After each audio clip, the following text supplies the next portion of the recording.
Demos inicio a este nuevo análisis. Hoy vamos a desempacar, paso a paso, uno de los marcos teóricos más complejos y fascinantes del psicoanálisis. Vamos a meternos de lleno en los 3 ensayos de teoría sexual de Sigmund Freud.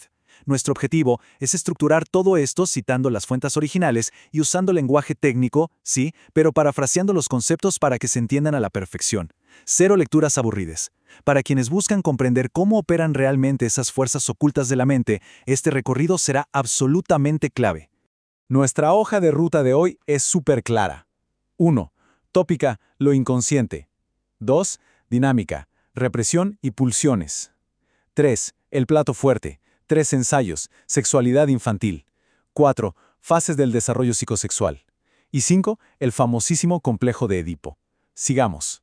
Para ponernos en contexto, miremos esta línea temporal del pensamiento freudiano. Tenemos 3 hitos clave. En el año 1900 se sientan las bases con los sueños. En 1905 se publica la obra central de nuestro análisis, los 3 ensayos. Pero ojo con esto, los textos de 1915 sobre metapsicología son los que verdaderamente nos entregan el manual de instrucciones mecánico de cómo funciona todo lo que se describió 10 años antes. Así que arranquemos con la sección 1.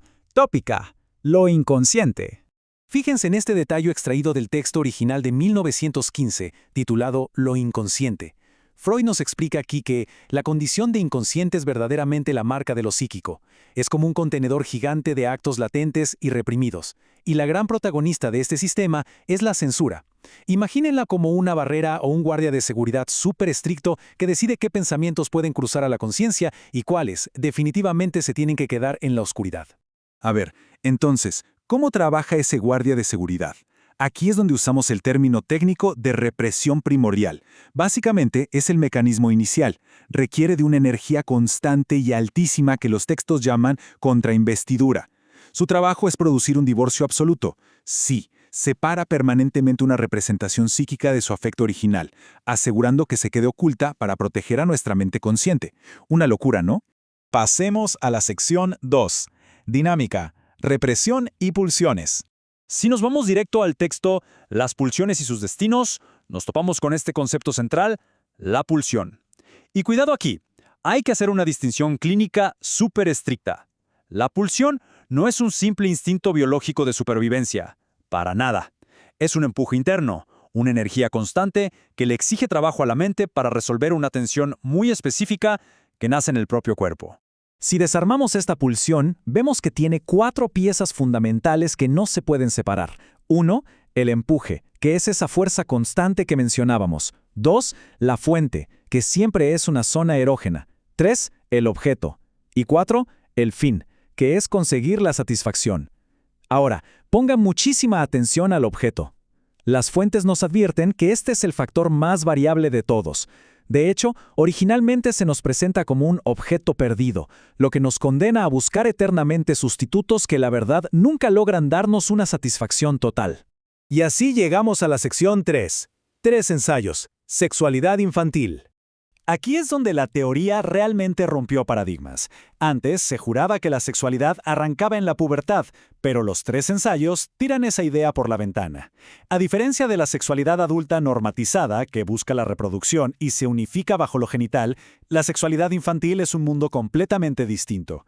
Opera a través de lo que la clínica llama pulsiones parciales, es decir, sistemas fragmentados e independientes que solo buscan ganar placer de forma autónoma, cero fines reproductivos. Esto nos lleva a un término clínico que se ha mal interpretado hasta el cansancio, el infante como perverso polimorfo. A ver, hay que leer esto con lupa clínica y quitarle cualquier peso moral. No es un insulto para nada. Simplemente describe un estado estructural natural del desarrollo. Significa que el infante obtiene placer de múltiples maneras, o sea, de forma polimorfa, y como se desvía del fin sexual normativo de la reproducción adulta, la terminología técnica lo clasifica como perverso. Ese es todo el misterio. La prueba máxima de esta sexualidad infantil es el famoso autoerotismo. En este momento temprano, las pulsiones no andan buscando un objeto allá afuera en el mundo. Es un circuito cerrado.